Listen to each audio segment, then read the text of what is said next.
And welcome to a special edition of We Not Me.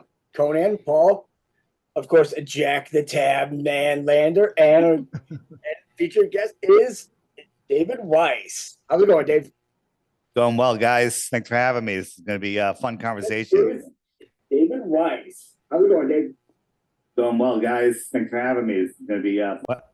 Somebody have their stream flip playing, or is that me? Paul. Yeah, no, Paul, your volume's feeding into your mic. You're doing a loop around on audio. There you go. Sorry about that. Okay. All good. So, I know a lot of people here are just, somewhere on the fence and everything like that. But, yeah, so, what new have you found? Well, I've been doing a lot on people, one of the Globers got nothing except straw man arguments, a bunch of nonsense, a bunch of baby crying, and the lights in the sky and sunsets, things going below the horizon. So I've been focusing on the horizon a lot, and there's some very interesting way to look at it. So what do all flat earthers say about the horizon? What does it do?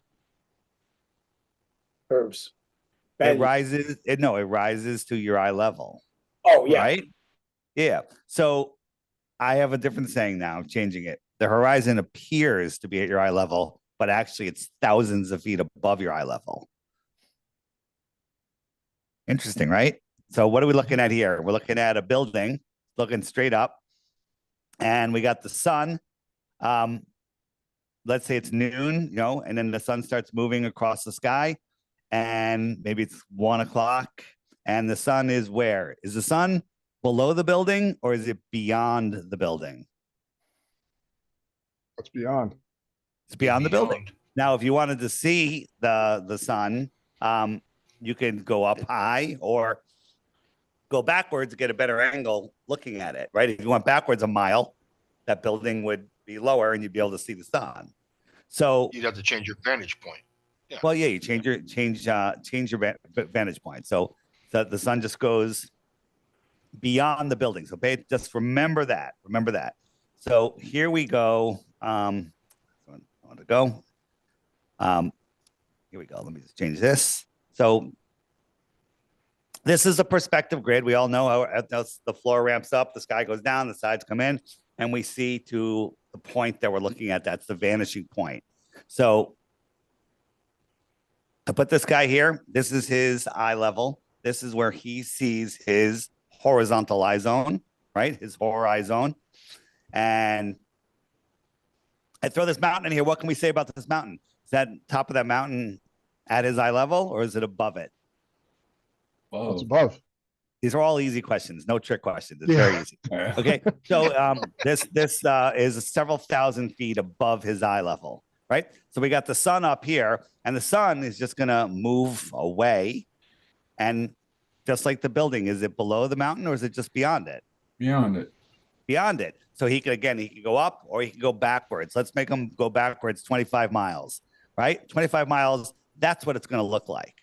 So this horizon here appears to be at his eye level, but we know it's thousands of feet above his eye level. Now, even if the earth was curved, 25 miles, what's that, 300 feet of curvature or whatever, 285 feet of curvature. This is still thousands of feet above his eye line. So the sun just goes below it or beyond it. It goes beyond it. But it's not at his eye level. He sees it at his eye level, but it's thousands of feet above him. Now, if we add the cloud deck, which is above the mountain, and the sun, which is above the clouds, the sun goes away. It goes beyond. Now, what can we say about this line here? This line is the top of the mountains, which is thousands of feet above his eyes. It's also the atmospheric deck of opacity, the clouds, which have merged into that line, which is thousands of feet above the mountain. So this horizon line is thousands of feet above him. So when things go beyond it, they just go beyond it. Like if you were sitting on the ground and someone's standing on the other side of a fence talking to you, a wood fence, you go, hey, how you doing? zoom here. They walk away, they're going to disappear from the bottom up. They're just going to go away. And that's how things set. This is not at your eye level. This is not Earth curve. This is high up in the sky, and it's merged together. Now, the globers say, and this is a straw man, of course, well, if the sun sets, why don't you zoom in and bring it back into perspective? You can't, because it's behind, it's beyond something opaque. A celestial object viewed from a terrestrial point of view, you can't bring it in because we have layers. We have the atmospheric layer, which that atmosphere, you know, let's say it's 5 miles of atmosphere, compresses and becomes opaque into the distance. So anything above it goes beyond it. It goes beyond, right? Now, a terrestrial point of view, let's say we're looking out over the water, and we have boats out there, and the boat goes far away, and you can't see it because of its angular size. Different reason. It's not going behind or beyond. It's calm water, calm day, no waves. It's going beyond. It's going into the horizon, and you can zoom in and bring that back. You can bring its angular size back. That makes sense? Mm-hmm. So just for those of you, if there's anybody that doesn't understand that, let's take a look at this. So you can't see these boats, but I'm zooming in, and all of a sudden, oh, there are the boats. There are the boats. Now, we couldn't see them because of their angular size. Now, there's another reason. We can't see the bottoms of these boats, not because of Earth's curvature, because of waves. Waves. See this boat? It's behind a swell. This is a wide amplitude day of waves. So that's why we're seeing it go up and down. But when the waves are closer, it literally just becomes a line. Like my finger can't hide my face, right? But what if my finger was in the foreground? So these little waves in the foreground will hide. Look at this boat. It's not over Earth curve. It's just behind a wave. They got nothing. Globers have nothing. No. Nothing. But you know what? Here's the thing. You guys all know the Earth is flat. And I'm explaining this to you, and you probably knew some of this, but I'm explaining it in maybe a slightly different way. And I'm watching you guys. You guys are listening. You're thinking. You're using your God-given common sense rather than just not thinking and regurgitating garbage that we've all been indoctrinated to. That's what Globers have. They can read books if they can read, and they just regurgitate what they're told. What they're told. Listen, if you can't tell, I'm friggin' disgusted with Globers. I'm just disgusted. Now, there's different types of people. There's ignorant people. Now, that's not an insult. We're all ignorant on everything that we don't know, right? We don't know something. We're ignorant to that fact. And there's people that are ignorant to flat Earth because they were indoctrinated and they never looked into it. And they're ignorant people are trusting people. They trust their teachers. And their teachers trust their teachers that, read the textbooks. Everyone is just regurgitating what the controllers want us to know. So those people, I'm okay with it. But then when you sit down and have this conversation that we're having right now, and they refuse to accept any new information into their fluoridated brains, that's when I have a problem. That's when I get disgusted. I'm not disgusted with people that are blindly ignorant. I'm disgusted with people that are willfully ignorant. And there's people out there, that I just did a show with this guy who hates flat Earth. And he was actually very nice. But every time I destroyed one of his points, he just goes to the next one, goes to the next one, goes to the next one. And then throws his hands up and goes, well, why the lie? Why would they lie? Why would they lie? And that's the most fun. That's the best one. I mean, the lie is how they keep us slaves. And they don't, well, is everyone lying? No, you're not. And you're fighting to protect the ball. I mean, they've literally brainwashed us into fighting to remain slaves in their the prison for our minds. It's amazing. Oh, and a lot of their so-called agenda gets thrown out. It's so much of their model and all of their plans for saying, here, this is the only place that you have to live. This is it. And you can't go to Antarctica and all these things. Well, if you're on a one plane, well, how far out does it go? So, you know, what's at the end of it? And that's what destroys this whole deep state. Well, you have limited land, limited resources. It blows up all of their narratives. And it's just, and you see a lot of people who are, you know, smart, intelligent people who will definitely not be caught. They'll make fun of flat Earth because it's always been this stigma that you're crazy and, you know, you're an idiot, or, you know, you, these people will lose their job or they'll lose their credibility in whatever they're doing because nobody wants to actually look at it and actually take an objective view and say, here, let me just think about this. Let me sit down and do the math. Let me just sit there and do the math. Now, a lot of people can't do some of the higher math, but it's just people don't want to take that step. They don't want to be a conspiracy theorist. They don't want to be a, you know, labeled, oh, well, this guy's, you know, just look at flight paths. I mean, why would a flight path from Miami to, you know, Africa go up and across Europe? How would that make any sense? But when you put it on the UN's map, or sorry, NATO's map, then it becomes a pretty straight line. You know, I always thought that flight paths were very telling as far as, you know, compare the flight paths on a globe model, and then if you stick them on a, you know, what you would call a flat Earth, then they start to line up and become more of a straight line, because they're going to think of fuel prices, think of the cost per seat mile. They're going to go in the straightest possible line they can to make sure that they're maximizing profit. They're not going to go on a huge loop to say, here, this is a good idea. We don't really mind going, you know, 5,000 miles out of our way. That's just, you know, how the model works.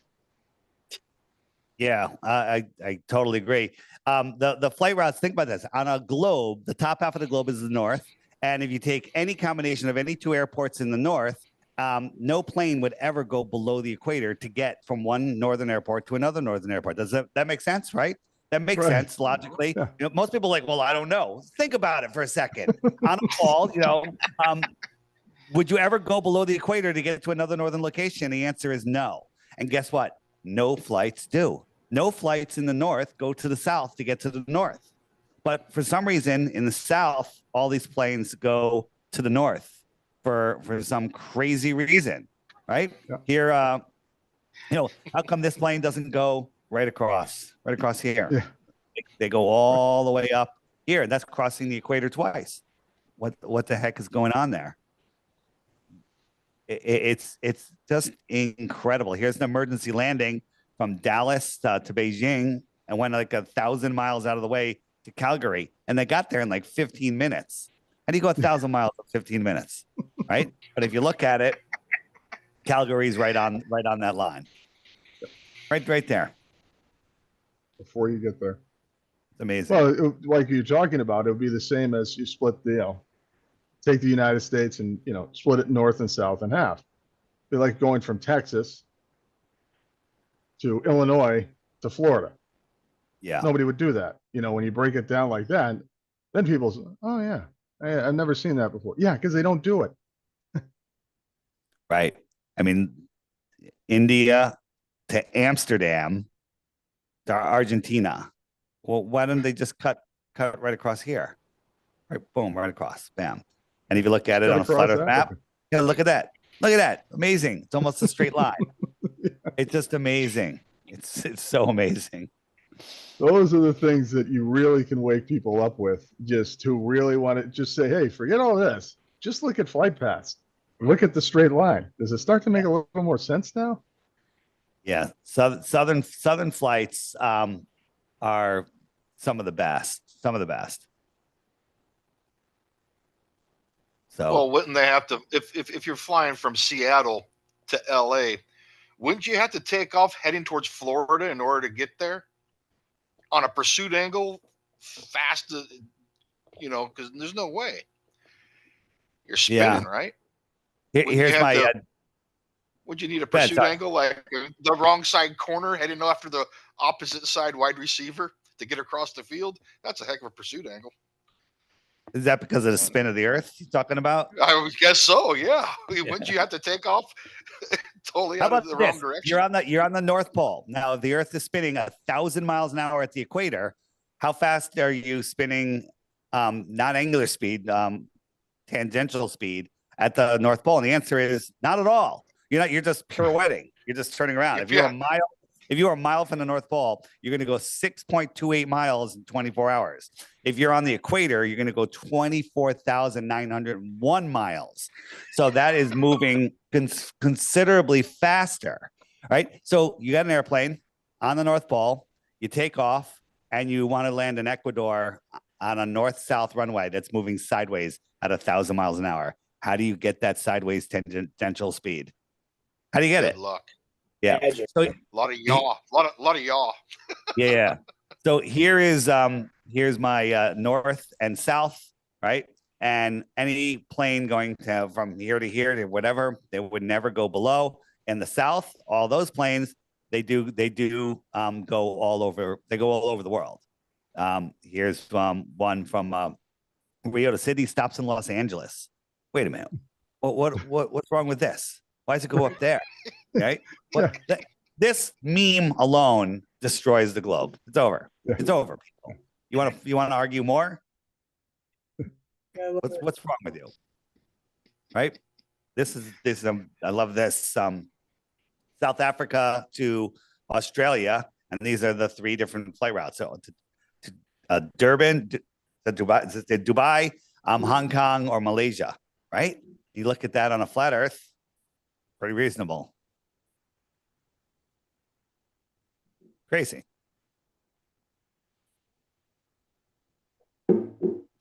Jason, you look puzzled. Well, no, I mean, on that flight, no, I'm not puzzled. The whole thing is because they never talk about the Eastern Hemisphere. They always talk about the Western Hemisphere. So it's like, it's like, where's that border? Like for that, is it like right where the land is? And then that's where they're like, oh, East, don't worry about that. That's, yeah, don't, with these shipping routes. I mean, if they put these shipping routes like these, for the vessels and everything like that on an actual flat Earth map, we would actually be able to see where they're stopping out there. Because it's funny because we talk about the airplanes, but it's like, hey, we have to look at the shipping with how they're moving these cargo containers too. It's like, what is out in the Pacific out there? There's nothing out. Oh, don't worry about this. They start conforming all that. What's out there? Why isn't out there? I love people when they say, on your flat Earth, how did Japan attack Pearl Harbor? Well, it's small. Here's Japan, and here's Hawaii, right there. It's a straight line. It's literally like it couldn't be easier. Like if you wanted to pick a strategic place to attack Hawaii, I'd pick Japan. Okay, it's a great staging point. Plus, when your own government tells you, a couple of days ahead of time, well, shit like that happens. Yeah. Well, it also makes sense why they landed in the Aleutian Island chain up by Alaska, because it was right on their way. Yeah, I mean the flight routes, that alone, if that doesn't wake you up, I don't know if I can help you. Yeah, there was a great video I saw. I was looking for it, but it was from this lady was doing a painting, and she was on maybe like the 40th floor of a high rise, an apartment.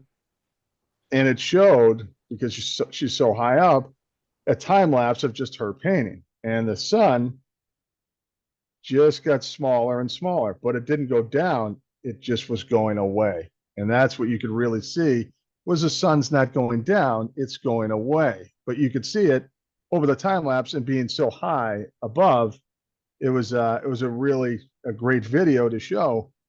No, it's not going down. It's just your perspective. Your horizon's lower. Up there, you can really see it over time. It's moving away from where this person is. Yeah. Exactly. This is my sun fade out. The sun went down, down, down. Now the Earth is spinning. It should keep on going, but it stopped.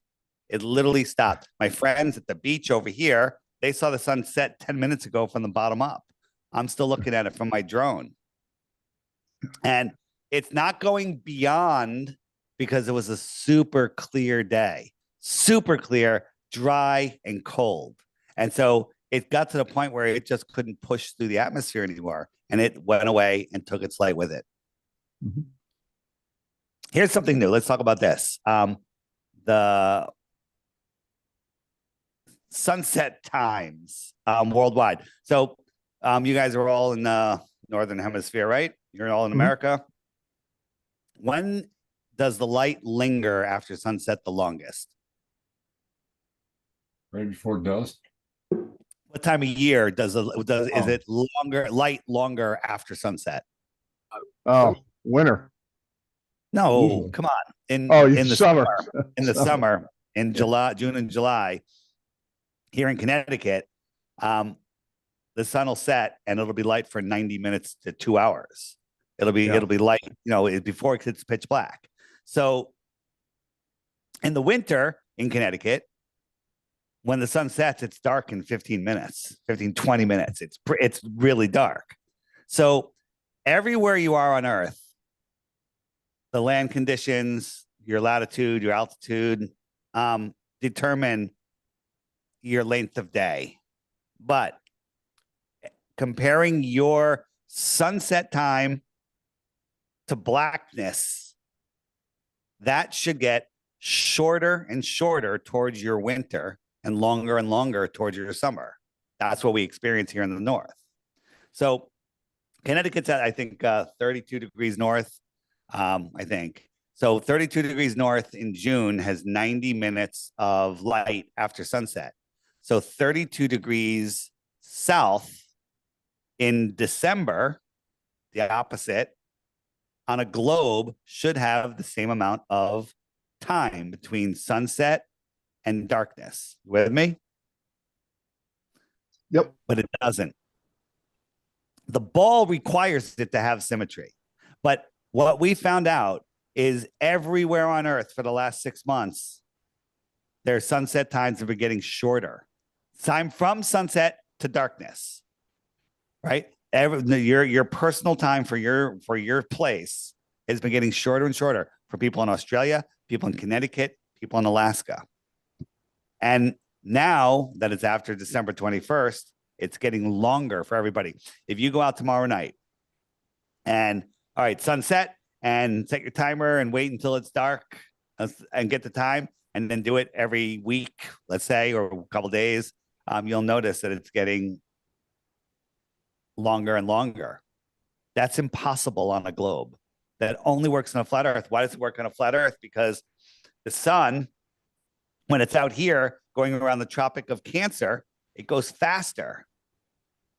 It's going faster because this circle, the Tropic of Cancer in December, is bigger than this circle, the Tropic of Capricorn, I'm sorry. The Tropic of Cancer, it's moving slower. So as it goes away, it's going slower in June. So everybody has lingering light longer. And then in December, everyone in the world has a faster sun moving away. This is impossible. This is another death blow to the already dead globe. Nice. Problem. This is the problem. You have to stop. You have to think. You have to fire up those neurons, right? Most people's brains only know how to memorize, regurgitate, and they can't understand simple concepts like this. It's amazing how many people cannot grasp this. But if you're, married to the globe and attached to that prison, you're not going to understand it. Yeah, I think a lot of people don't realize when you go back to the ancient Greeks, you go back to the ancient Romans, like the idea of a globe Earth. This didn't start until about 1600, where the idea of it came. Now they were talking about the firmament and things like that, and if you're looking at the firmament being, half a ball, then they're probably thinking, well, the whole thing might be encased in something. But the idea that, it's a globe, as far as, without a firmament or anything, that really came around in 1600 when, God, I can't think of the guy's name. Basically, anything before 1925 is off the table for me, because if you weren't there, you don't know somebody that was there. I think it's all bullshit. I mean, an archaeologist discovered an ancient tablet with the Pythagorean theorem on it that is dated 1,000 years before Pythagoras ever existed. So they're lying about everything. And Eratosthenes, he's the Michael Jordan of math. He figured out the shape of the Earth 2,000 years ago, and nobody put it in a book until the 1900s. Yeah. Right. That's how that works. Yeah, that's how it works. Like the example that I always use is you're writing a history of the Chicago Bulls and you just leave out Michael Jordan. You know what? Yeah. Screw him. Screw him. Yeah. More of a Pippen team, you know? Yeah. Oh yeah. Him and Charles Oakley. Yeah. Yeah. Now, Dave, how'd you get started with all this? Like, where did you really, where was, where it began? I was in, I always kind of question things, but, I went along with most stuff, and I was working in corporate America, and my buddy Tim and I, we'd just be talking stuff in the lunchroom, and we were talking about, we were questioning what money was, and we knew the IRS was a bunch of nonsense, and so we'd be talking about the stuff, and people were listening, and literally there'd be like a crowd of people waiting for us in the lunchroom every day. Like, oh, Dave and Tim are here. What do you guys got today? What conspiracies, right? Conspiracies were like cool. And then one day Tim goes to me, he goes, hey, Dave, my friend Mike's a comedian in New York at Stand Up New York Comedy Club, and they're opening up a podcast studio. And we've got an idea for a podcast. And I said, what the hell's a podcast? And he goes, it's a radio show that's recorded. And I was like, okay, let's do it. And it was basically two truth seekers and a guy that tries to turn everything into a fart joke. And we went into all the conspiracies, 9/11 and Boston and, all the other ones that I don't even want to say because I might want to put this on YouTube. And it was amazing. And then in the third year, people started to say, hey, Dave, if you looked into flat Earth, first I'm like, oh, that's funny. And then they kept coming. And I'm like, get the hell out of here. And then I came up with the term banned for life. Oh, you want me to watch a flat Earth video? You're banned for life. Matter of fact, not only can you not comment, I don't want you to listen to the podcast anymore. You're too stupid. You go back to school. That was my attitude because flat Earth is the dumbest crap ever. Then Sophia Smallstorm, I was talking to her one day. We were talking about some fake Bang Bang event. And she goes, oh, Dave, I said, the deception in this world is so bad. It's so incredible. And she goes, oh, Dave, it's worse than that. I think the Earth might be flat. And I was like, are you freaking kidding me? Literally, while I was talking to her, I was banning people on Facebook for mentioning flat Earth. And she sent me Mark Sargent's clues and some other things. And I went in with the attitude, I'm just going to disprove this. This is nonsense. This is stupid. Right? That's not how you investigate things. You say, let me take a look with an open mind. I said, no, I'm going to destroy this. And most of us have the same story. We went in to prove it wrong. And here we are, That's awesome. But it shows you just that, even our initial reactions were just, you're out of your mind, because we're always taught, the Earth's flat, you're going to fall off the end of the Earth, like it's a cube or something, right. It was always or whatever. Yeah. It's the fact that they made it so we don't even want to look at it. That's amazing. Hats off to the controllers. They did a great job. They did a great job to bring everyone into their. They nailed. Yeah, they did such a great job. And then everyone's like, oh, why are all the other planets round? Oh, are we the only flat pancake? That again, you got a straw man to glurf. That's what I say. And it's amazing. It's amazing. People say, oh, you're doing it for the money. You're in it for the money. I had a great job. I did what I call it the American dream. I went to college. I went into corporate America. I came to the top at my company, every company I went to. I was only with a couple companies. And then I left and I started my own company and I was doing extremely well. It was awesome. Making more money than I ever thought. I was like, this is fantastic. And then the podcasting kind of was causing some waves, because we're dealing with people that I'm attacking, like some law firms that are representing our clients. Going after them for fraud. And I realized that actually I didn't realize that my partner, he goes, you're never going to give this flat earth thing up. You're never going to give it up. He goes, and we can't have this. And I said, you know what, you're right. And I left. I got out and I walked away because you know what? I asked God for a sign. I got 3 signs, right? I went home that day and I had launched the app recently and I had to go pay some bills, you know, phone bill and stuff. And literally the money that had just come in from Apple covered my bills to the dollar, right? And I was like, to have another sign. Can I have another sign? I'm thinking of leaving this company. Like, you know, not everyone gets to start their own company. I'm thinking of walking away from the whole thing, right? I said, can I have another sign? Thank God my father had passed away already because he would have just fucking killed me, right? You're like, what are you out of your mind? And I go into work the next day and my partner goes, you know, we were in the commercial solar power business. We're developers and he goes, oh, we're doing a residential job. And I hate residential jobs. You got to deal with the friggin' husband and the wife and it's all this extra work and it's tiny and you make 1/10, 1/100th of what you make on a commercial job. And I'm like, why? He goes, I go, who? And he goes, the Clintons. Ugh. The Clintons. And I'm like, and I look up at the ceiling and I'm like, can I have one more sign? Can I just give me one more? Just one more for confirmation. Doesn't have to be that big. Just one more. And literally the next thing I hear, it was either, I forget if it was right there or hours later or the next morning.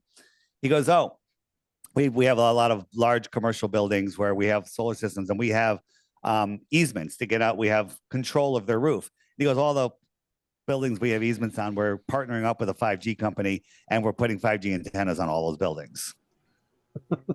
And so then I walk out, I'm walking to the car going, am I really going to do this? And Owen Benjamin calls me and I'm talking to Owen and I go, I'm thinking of leaving. And he goes, just do it. I go, but I'm not sure. He goes, just do it. He goes, it'll all work out. He goes, just do it. And that was the last straw right there. No way. Wow. What year was that? That was right when COVID started, 2020. 2020. Yeah. Wow. Maybe 2019, somewhere around there. Yeah. Perfect timing. Because wow. Yeah. No, that's amazing. It really is. Yeah, when I went into the office, there was all hand sanitizer and all of his stuff. all of his stuff. I'm just like, okay, get me the fuck out. Oops. Well, let's say that. So you're a big fan of Steal the Bike Tyson, huh? Oh As yeah. Owen would say. Yeah. My God. Yeah. Oh man. I wanted to show I'm just going to show this one picture that I found on it was just on Twitter. It's by, you know, an account that talks about the SR-71 Blackbird. And I believe it's this lady who's, I think her father was one of the original pilots and flew it from like 65 to 71 or something. So she puts all this together and there are some pictures from inside the Blackbird. It's not many. And the one thing about the SR-71 Blackbird is their windows were flat. So, you know, you get a look at it and you're just like, well, and there really aren't a lot of pictures from inside. I think there's only one pilot who was ever allowed to take pictures. And you can see over on the right here, it says, you know, looking forward in an SR-71 at Mach 3+, 80,000 feet in a 30-degree banked right turn. So you can look out and obviously this plane is turning, you know, to the right. And you can just look up and that whole line is flat. Now you can only see it on the right windows, but it's obviously turning to the right. Yep. So that is not curving anywhere. And that's at 80,000 feet. Think about this. At 39,000 feet,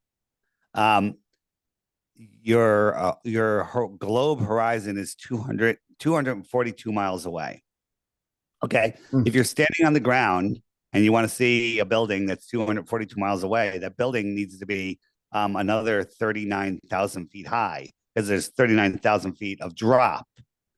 right? So in an airplane at 39,000 feet, you have 78,000 foot drop to your horizon, according to the globe. So you're at an airplane, 39,000 feet, there's 78,000 foot drop, but you can look out the left window, there's the horizon. Look out your right, draw an imaginary line, it goes right in front of your eyes. And that's 78,000 feet below you. 78,000 feet. Anybody? That's ridiculous. Yeah. There's so much. The Blackbird has to drop 80 stories a second to follow the curve. 80 stories a second. Man, Talk about your stomach being in your throat the whole time. Talk about your body being slammed against the ceiling. yeah, I it's mean- just all negative G's. Yeah. Yeah. But no, gravity just makes you think you're going straight. Mhm. Gravity. Right. Well, yeah. Yeah, it's just even pulling you. Yeah. Even at 3,000 feet with the tail down on a C-130 looking out the back, you can tell you can see a horizon for way out there. It's not even no joke. So, Man. And one thing, I've talked about for a while is, the Earth rotates, like this, around the sun. It's always like this. Then it rotates in the same direction, or for day and night. It never rotates vertically. So, like on the globe model you have behind you, if it's never rotating vertically, if you're in the northern hemisphere, let's say you're up where I am, Massachusetts. How can you see the same star systems as somebody in Sydney, Australia, which is on the bottom? You'd be looking at different star systems because your point of view, your angle is going to be up. Theirs is going to be down. So if you're, let's just say this, I'm up here. I'm going to be looking this way into the sky. They're going to be down here looking at star systems down there. They couldn't look at the same star systems with if it's a flat Earth, you can see the same star systems because they're all going to be moving around above the same things. But if you're on a globe, it doesn't make any sense because the Earth does not rotate vertically. It only rotates, horizontally. Oh, Dave, you're muted. This is the Go Fast rocket. It went up 72 miles, 73 miles, and then it hit like plasma. I think it hit this plasma ether field or whatever you want to call it. And it floated kind of weird. It was uninterrupted view, unlike NASA and SpaceX. Edit. And look, there's the moon. There's the moon. There's the flat Earth, but there's the moon. You can argue that, you can't see the curve, right? So there's the moon. That's interesting. Well, where was this taken? So it was 11 a.m. It was in Arizona. Here's the sun at noon. And here's the moon over Australia. So if the Earth was a basketball, and that rocket was on top of the basketball, it went a fraction of a millimeter over the basketball, and the moon was on the floor below the basketball. How'd they see it? Right. How'd they see it? You couldn't see it. Yeah. the setup to that is hilarious. Yeah. How? How God, this is just. are you going to see that one? Yep. Wow. How about this? You're flying in an airplane north to south. This is what you'd be doing. You'd be going 1,000 miles an hour when you're here, 500 miles an hour when you're here sideways. 0, you'd be pirouetting here, right? So you're speeding up, slowing down with your sideways motion. Your forward motion, which is doing a figure 8 in reality, is, you're 600 miles an hour or whatever, right? How friggin' retarded is that? People believe that airplanes can fly around like that. But here's the problem. When we look at this, if you're flying on top of the Earth, you're always on the top, right? You're diving over the Earth. The star field is going to rise, right? The star field is going to rise because you're diving over, and those stars are now in front of you, above you, right?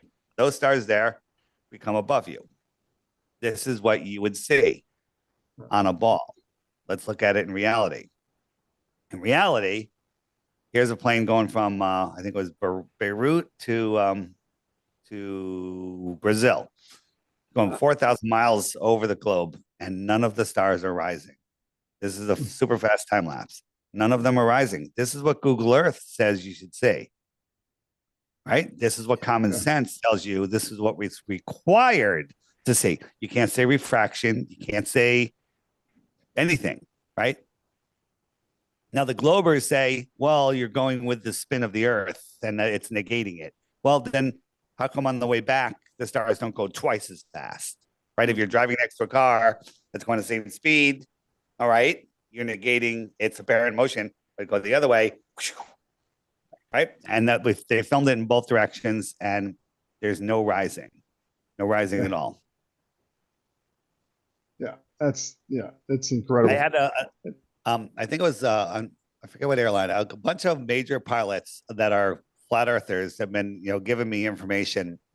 One of them was flying from, I think it was Texas to New Zealand, and he said his entire shift he saw the Southern Cross sitting on the horizon the whole time. It never got higher. It just sat there. That's impossible. Right. Yeah. Well, and you look at it, so if this is a globe, right, this is a ball, an orb, and the water is sticking to it no matter what side it's on, up, down, sideways. Well, if you take just a basketball, you take a bowling ball, if you take, a Nerf ball and dunk it in, a bucket of water and bring it out, well, the same forces are acting on those balls that you're dunking in that water as are acting on Earth. So why doesn't the water stick to those? Because there's no different. Well, let's say you take a basketball, right? You dunk it in a bucket of water. So when you bring the basketball out, the water should stick to that ball. Well, I'm gonna take the Glover side on this one first. Yeah, you're stupid flurf if you think a basketball has enough mass to have gravity. But then the other thing they say, if you look at just the wetness of the ball, the thickness of that skin of water on there, it's probably deeper than the ocean in scale. So there's your water, right? That's what they're gonna say. So that's what they say.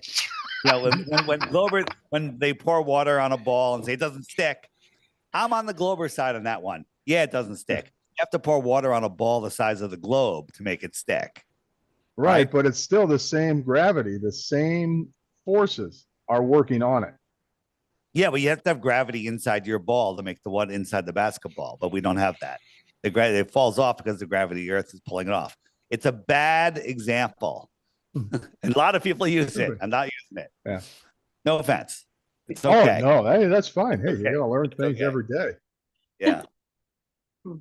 And also, I mean, when you look at storm systems like hurricanes, I mean, if it's spinning 1,040 miles an hour, and they're like, it's moving, northwest at 15 miles an hour, it's like the storm or hurricane isn't on the spinning ball. So one's got to be moving and one's not moving. If the storm's not moving, then you're telling us it's moving. Well, they've had some major hurricanes hit, and one of them that hit Florida was 400 miles wide, and 400 miles. How much curvature? You know how much curvature is in 400 miles? It's ridiculous. It's like it's 11.2 miles. It's how much? 11.2, because 200 miles is 5.06. No, so it's not. It doesn't double. It's exponential. It's way more than that. It's way more than that. It's 8 inches squared, right? 8 inches per mile squared. So 400 times 400 times 8 divided by 12, right? Yeah. So we'll do real quick.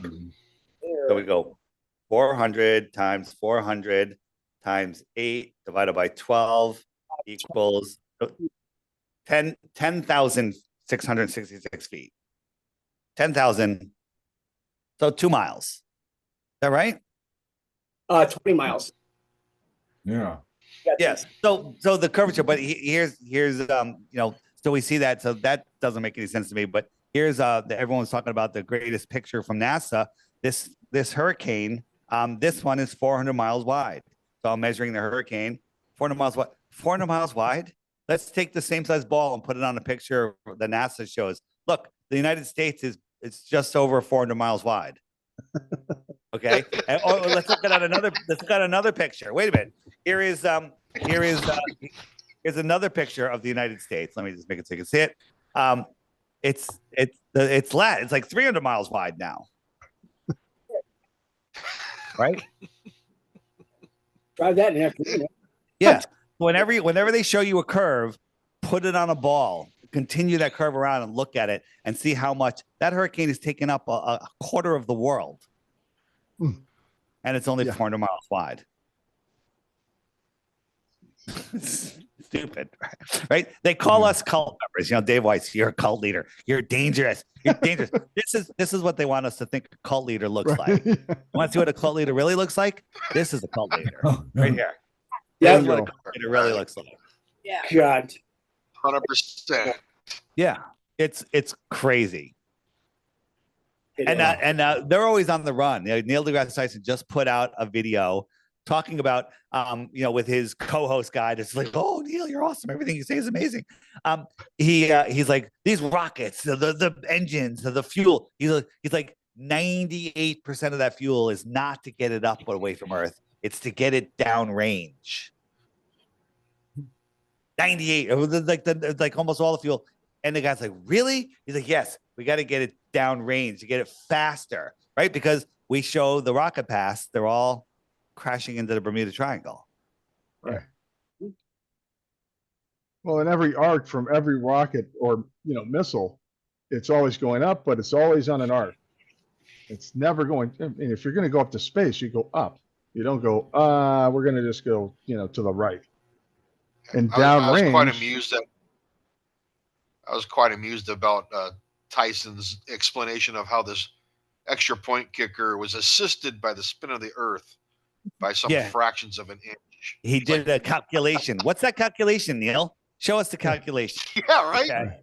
Yeah, I want to know that one. That's a good one. Yeah. Wow. It's amazing. Yeah. And now they're talking about going back to the moon. Now they're like, oh, well, the rocket, I don't think has enough fuel to go. It's like, you sure put a lot of faith back there in '69, didn't you? Yeah, there you go. All going up and on a list. By the way, on my app, let me bring that back. If you're ever like talking to somebody and they're like, oh, what about Rocket Pass or whatever, just go to the images button and you can just search whatever you want. I'll say Rocket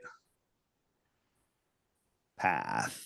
Oh, it's going to show up. I have very slow internet here, but there's Rocket Pass. There's one. So you can show and they go right there into the Bermuda Triangle. And then you can share the picture with them. You can send it to them. Here's the one I just showed. So all of the images, you can find them like that. Right. And if you want to share, I could select up to 5 images, 1, 2, 3. I'll select those and then say, hit the share button and I can send it however I want.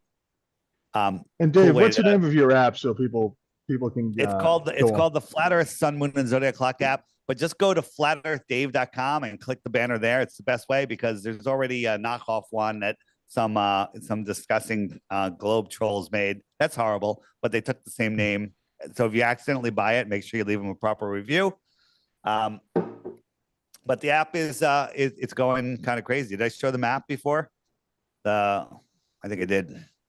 All the flat earther pins. Yeah. It's super fun. People are meeting people. People are getting married. Babies have happened because of this already. So these are the people that have the app right here on the east side of America. Pretty crazy, right? Yeah. That's awesome. Looks like it's catching on. Oh yeah. Good. 2024. About time. We even have one guy. Think of all the governments that had to coordinate this to do it all. I mean, that's. Yeah. I mean, now even in Antarctica, that's great. That's it. I mean, what if that's a keystone? If we think about it, all these factions, all these countries fighting, but the Antarctic Treaty, oh no. We all have to play kumbaya and say, well, if you could do that for that, why can't you do that for everything else? Right. What are you hiding here? Have you guys seen when you try to measure Antarctica? No. So we're not allowed to physically go to Antarctica or virtually. So I'm drawing a line here around South America, and it'll show you the actual square mileage. Now, if we do it around Antarctica, watch what happens. What the hell is that? What the hell is that? Huh.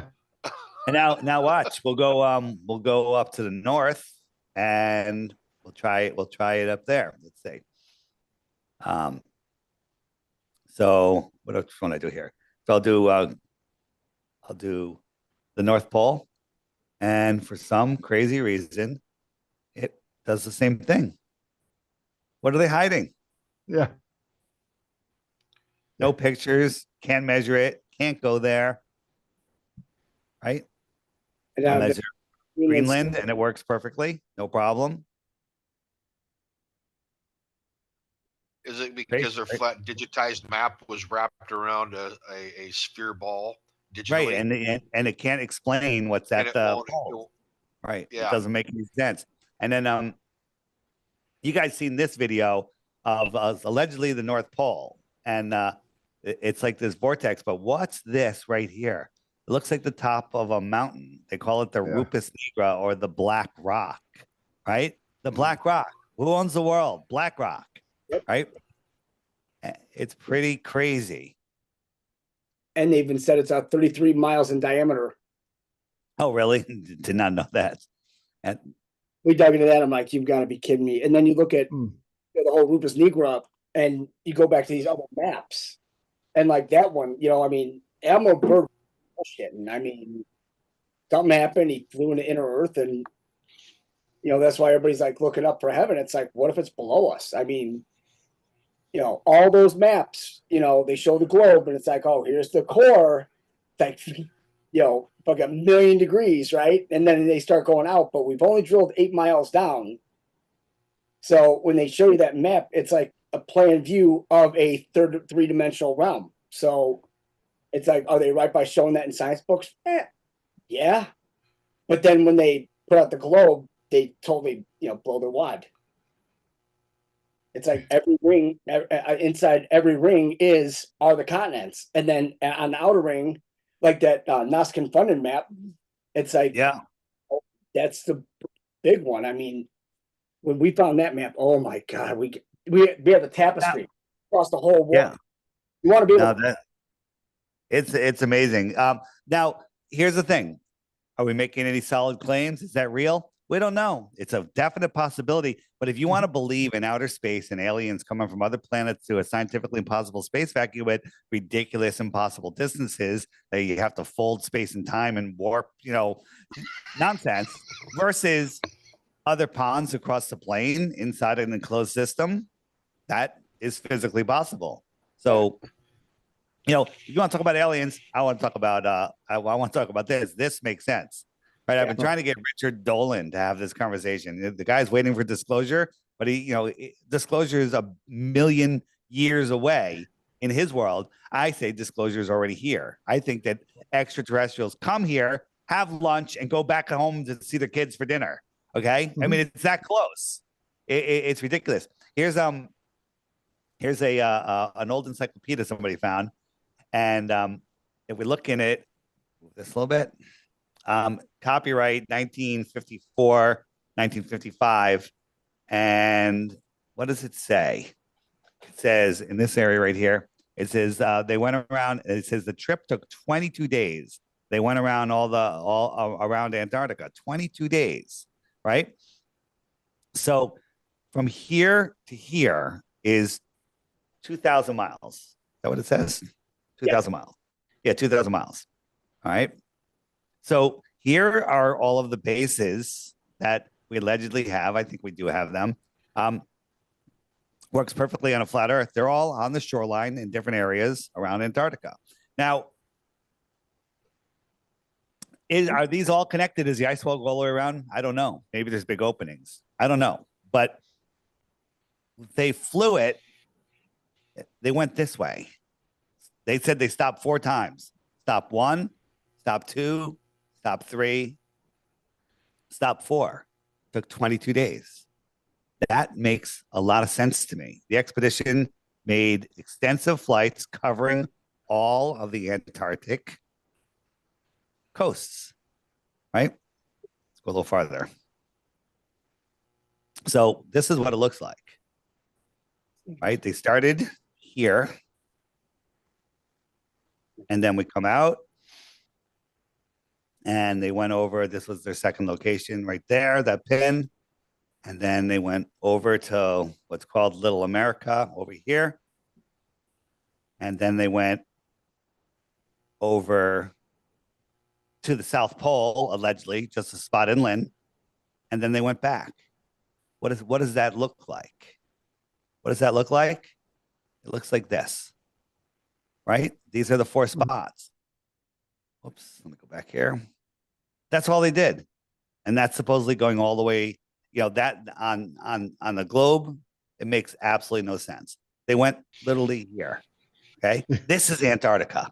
This is all they did. That's all they did. And they want you to think, yeah.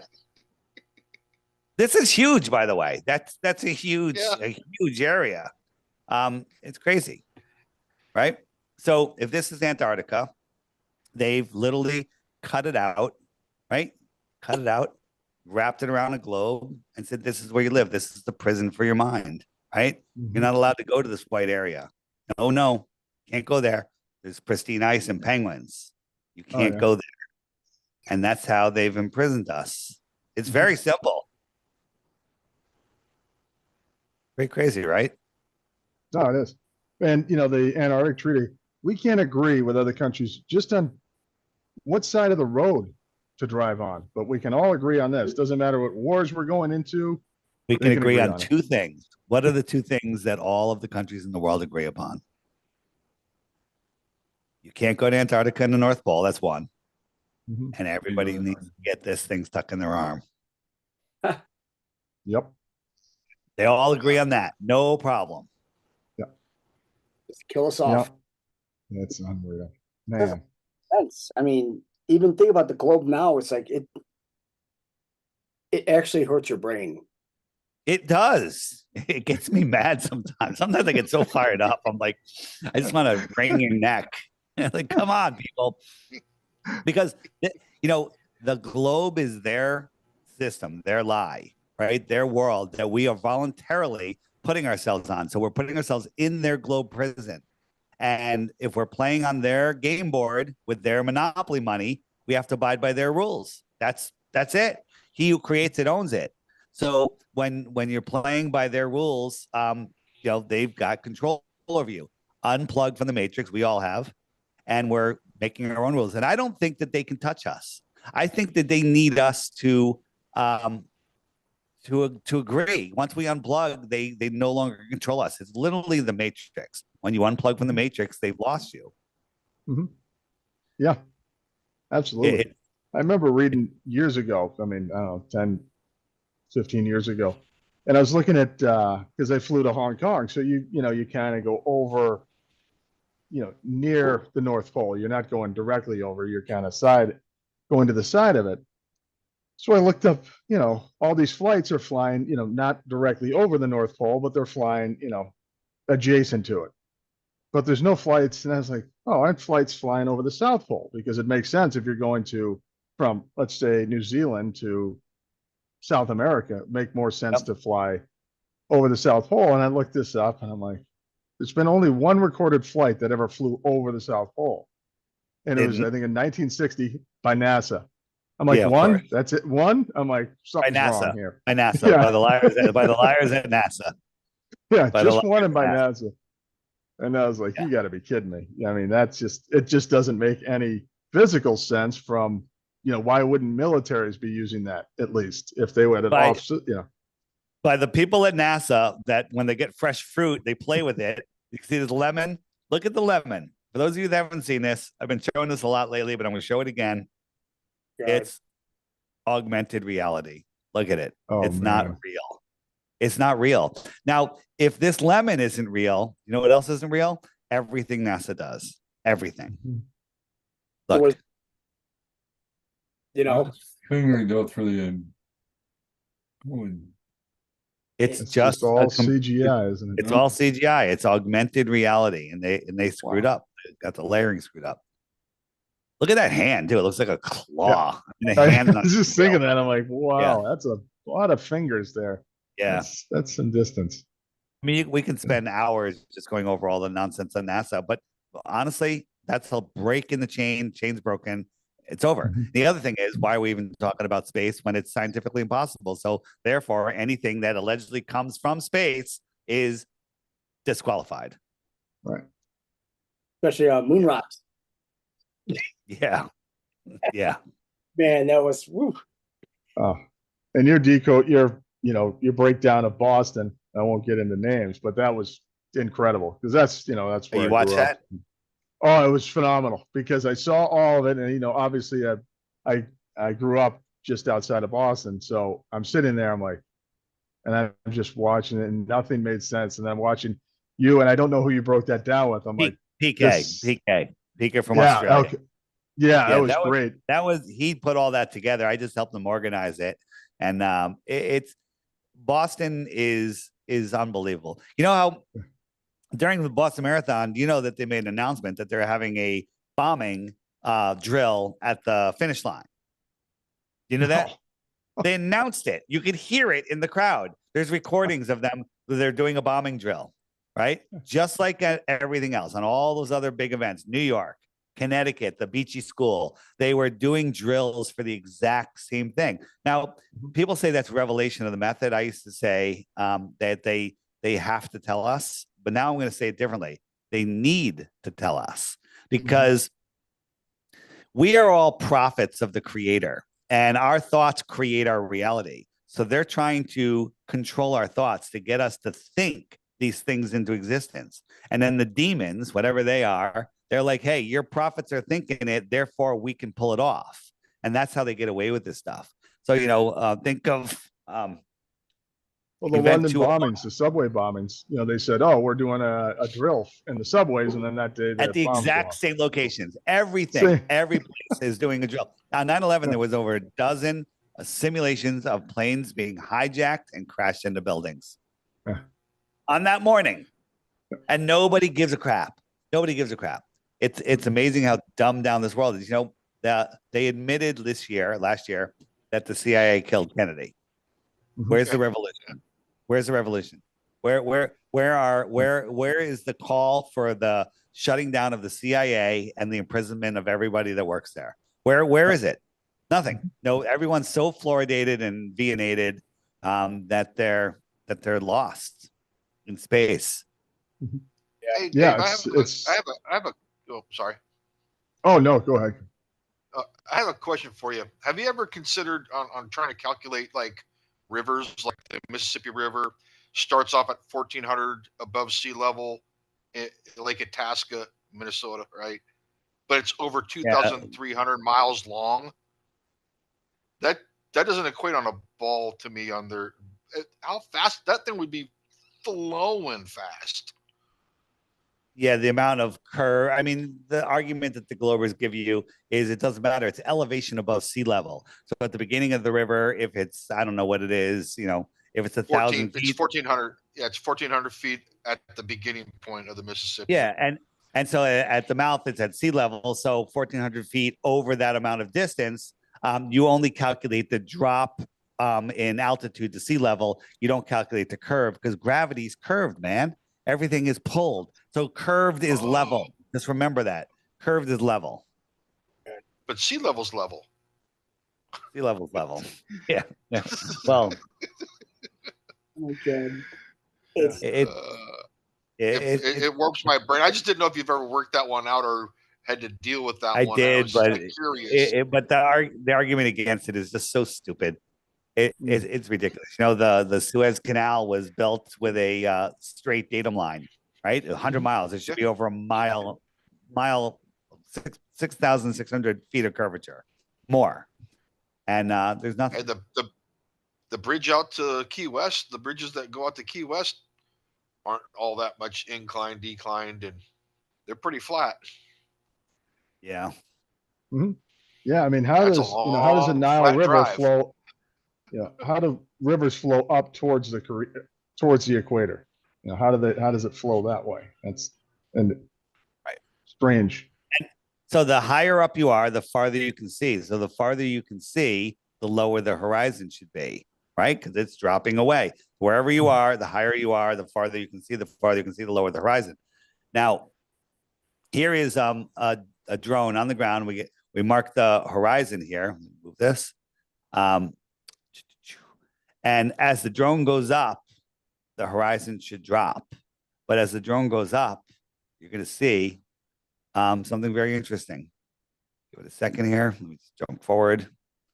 And as we go up, if you look carefully, the horizon goes beyond, above. We can see more. It should be dropping. It should be going down lower. Right. So as you go up, you can see farther. And this is all has to do with, this is a very clear day, very clear air. And you can just see farther and farther and farther. Remember, this horizon line right here is thousands of feet above your eye level. Remember, those clouds are merging into it. So, if the clouds are, let's say, 10,000 feet and the water is 0, 10,000 feet is compressed into a line. It's all compressed into a line. It's hard to wrap your mind how that happens, but it's all that information is compressed into a line, and anything that goes beyond it just goes beyond it.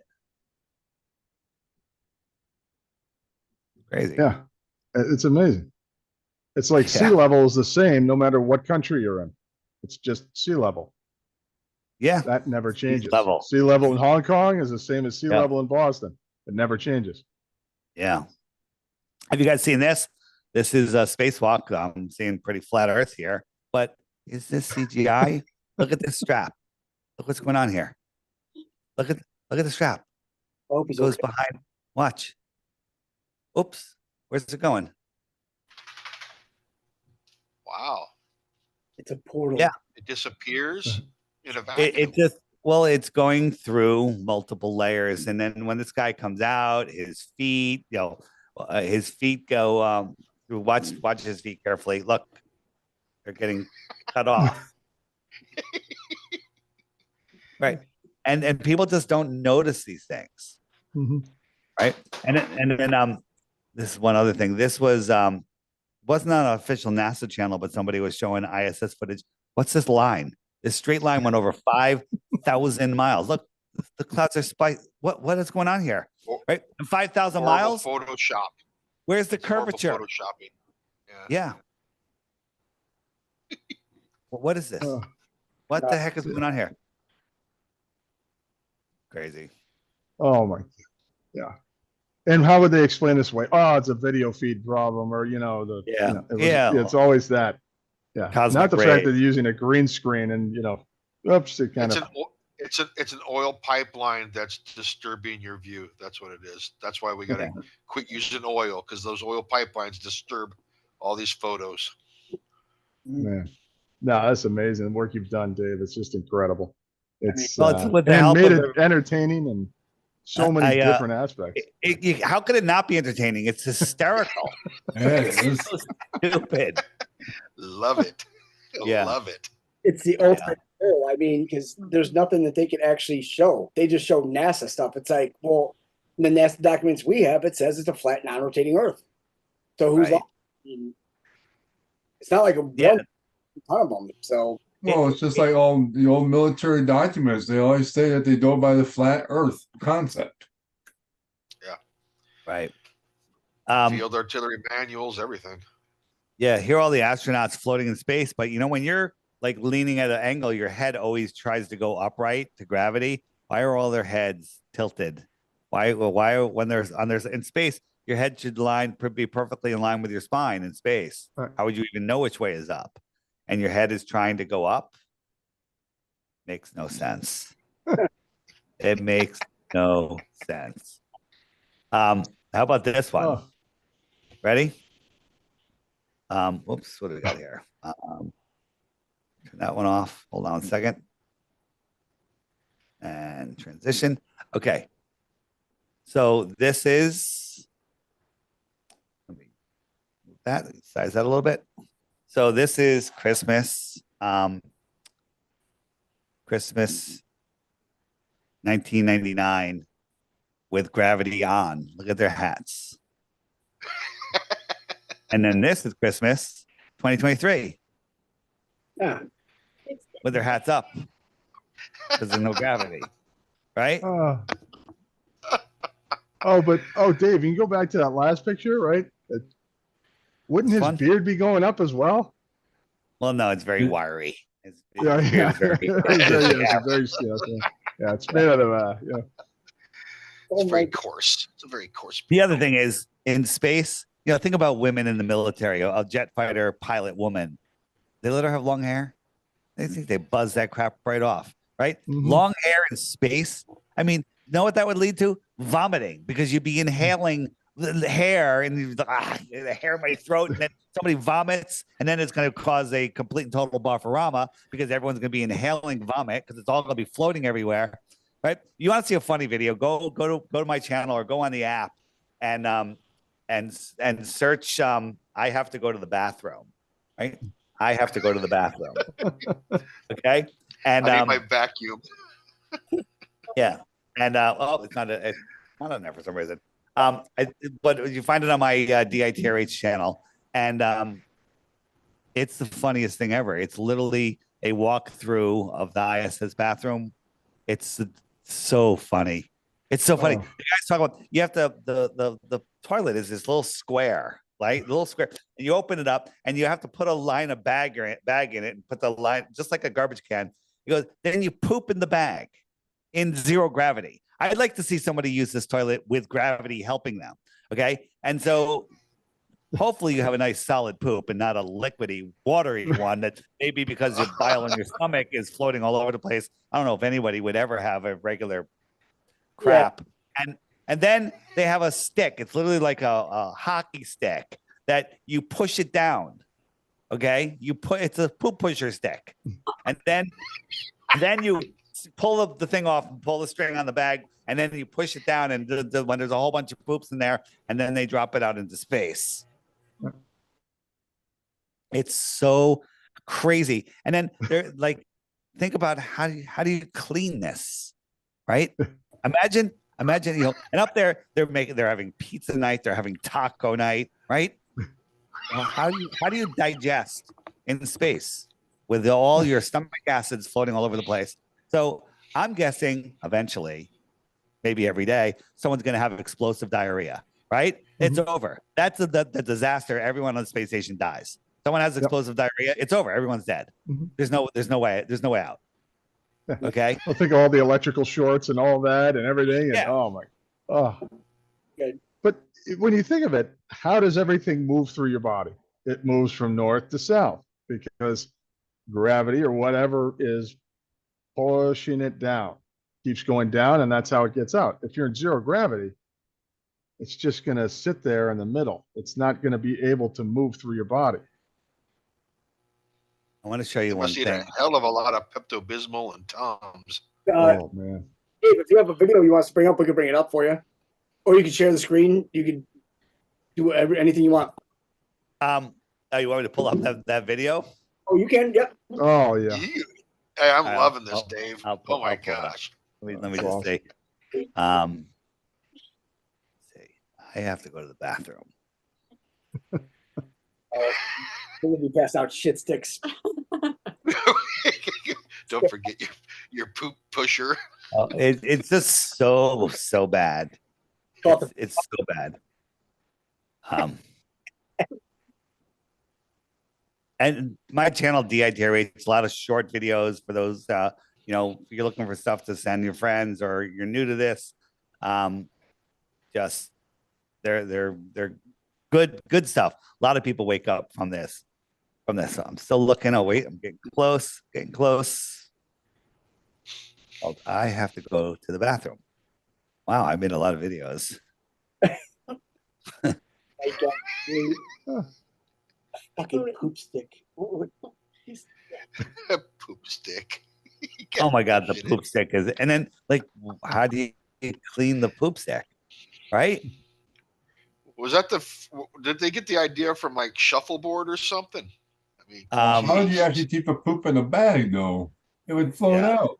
I mean, then you have to have somebody behind you, like, you know, with the turd cutter. You gotta cut it. You gotta make sure Right? Okay. you gotta be hold on. Because I mean, when you're pinching a loaf, it's like, you know, you're using all your popping. It's a poop barber. It's called the ISS bathroom approved splatter. Hold on, I found it. So history.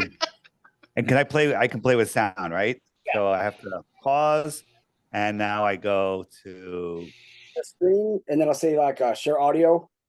yeah. I found that a couple weeks ago. It's awesome. So I go to share. Oh, this is Zoom, right? Yep. Yeah. Okay. So my window is when is it? Where is it? Oh, here it is. Okay. And it says share with sound. All right, here we go. Oh, it's asking me for a password. Enter Zoom password to allow this. You guys have to allow sharing, maybe. Yeah. That's it. Should be able to. Let's see. I just what the hell? Can't share it. Oh shit. I'll put it in the. There you go. Oh, am I sharing? I'm sharing. Yep, there it is. Oh, nice. All right. Can you hear it? No. Not yet. Not yet. All right. Well, it should have sound. I'm going to stop sharing and try again. Share. Make sure I checked with sound. Share with sound. And there it is. No sound? No, not yet. Check. Maybe it's the sound on. Oh, there it is. There's that. How about you guys share it? I'll just give you the URL. Yeah. Okay. Here it is. I'll put it in the chat, and it's pretty funny. Gotcha. I gotcha. I see. Where's the chat in here? Whiteboard notes. That's not it. Shit. Chat. There's a chat. There, I got it. Got it. Boom, boom. There you go. Now you play it. Don't forget to share sound. And boom.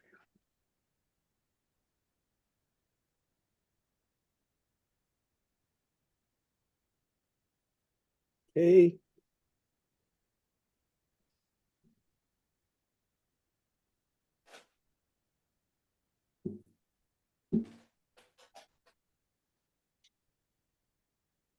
There's sound?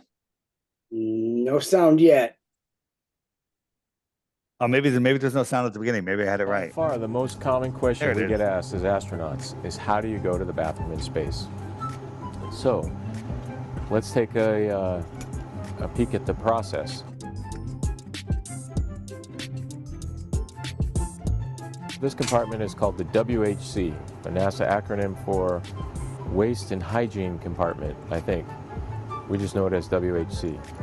It's inside this we call the stall, which is a couple of walls and a door that give you some privacy because you're right in the middle of node 3 with a treadmill on one side of the toilet, the weight machine we call ARED on the other side, and down in the floor our awesome window called the cupola. And this is a high traffic area, people are coming and going, so you need the privacy.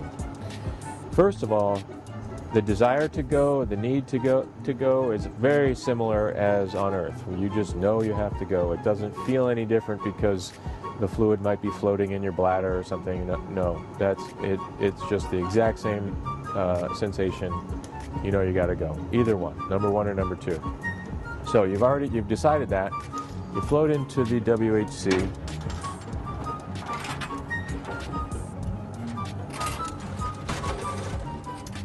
And we have the toilet, Look at this little toilet.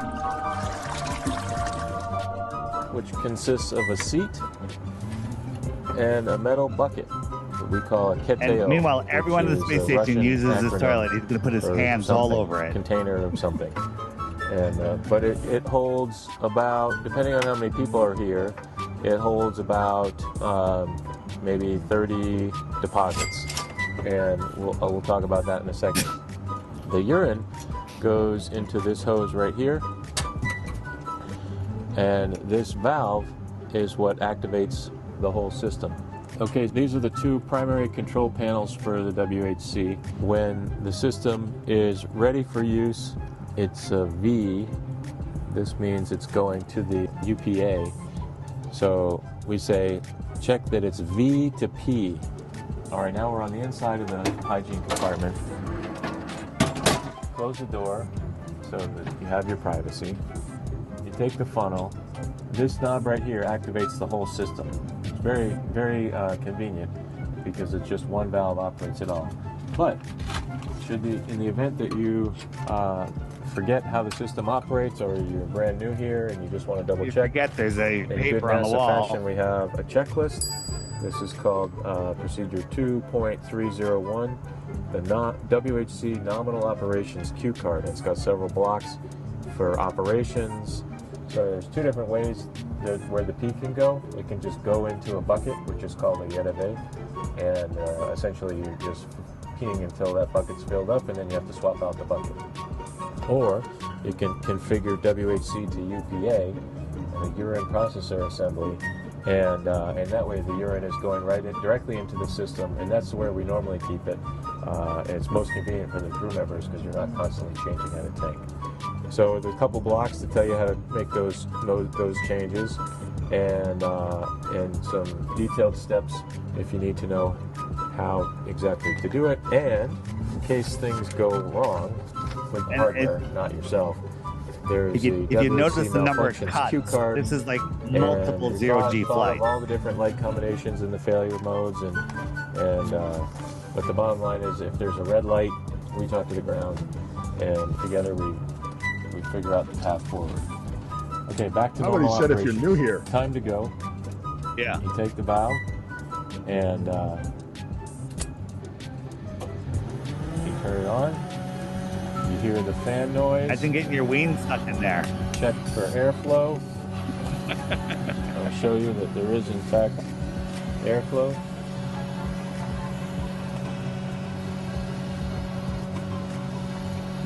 So a little bit of airflow, and that helps everything flow in the right direction. We've got our simulator. It's all going to just go right down there. Male and female.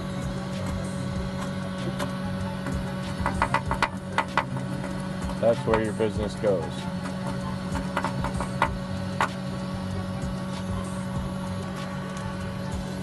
You're complete. You want to be a good crew member, so you make sure that you wipe off the excess. Use a disinfectant wipe occasionally or often, and then you simply turn the valve off. But I want to show you number 2 as well, so I'll leave it running and we'll roll right into that. Okay, when it is time to go, you flip this lever here, and that lifts up the lid. The seat here is about 5 or 6 inches in diameter, and there's a plastic liner in there. He's touching it. Everyone moves in there. He's on the space station. It's the only toilet. Here is green beans and mushrooms, and I do not like mushrooms, so I don't mind contributing this piece of food in the name of education. So pretend I ate this yesterday, and now it goes into there. It's just like a poop. You clean yourself, and the wipes go into there as well. You take this red tab, you pull it off the rim, and depends on how full the container is. This one's about halfway through. We do have a stick, and you push it down in there.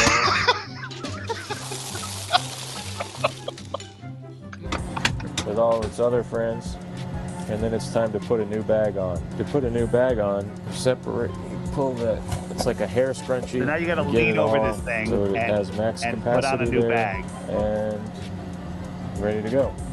Close it up. Close the lid. Now you've gone number one. Number two, you cleaned yourself up, and it's time to turn the system off. You just take this valve, rotate it to off. Think how Fan spins disgusting down. that would be. The Pee system and checks poop itself, everywhere. all the lights go out, and you're done. So congratulations, you just used the WHC for the first time, and you've learned about the process. Hope it's educational, but I don't think it's going to lessen the amount of times I have to answer that question. Thanks for watching. Wow. There you go. That. The guy doesn't even know the name of the privacy divider. And The if you guy's look an at, astronaut. look at him, he looks so nauseous from so many zero-G flights. He's just struggling to get those lines out. Oh my God. If you're new here, you can Yeah. use the directions. New, you're an astronaut. Your job is to memorize everything. Yeah, Well, if they're you're going to new send here, this is- astronauts to space who probably have a stomach ache on the way up or feeling not good, and just like, oh, you'll figure out how to use the bathroom when you're up there. That's good. Yeah. Yeah. And then some of the water when he was putting it in the, the suction hose was going out. I'm like, they would have that thing sucking everything out of you. And that, he's just squeezing it lightly. Imagine, taking a good whiz in there. Holy crap. Oh my Holy God. crap. If you're new here, oh my God, if you're new here. All right, guys. Biff. I think I'm ready to wrap it up. This is my fifth interview, and I can't talk anymore. Oh, So much. Dave, thank you so much, man. I've learned so much and everything from you. It's an honor to meet you and be with you. Thank you. Thanks, Dave. I appreciate it, guys. It's always good talking to awake, aware people. Keep spreading the word. You got it, my man. Thank you so much. Yeah. If you ever decide to come Will on do. back on, let us know. I'll be at Anarchapulco in February. So anybody that wants to go there virtually or in person, please do. Oh yeah, definitely. You can find a link on my website.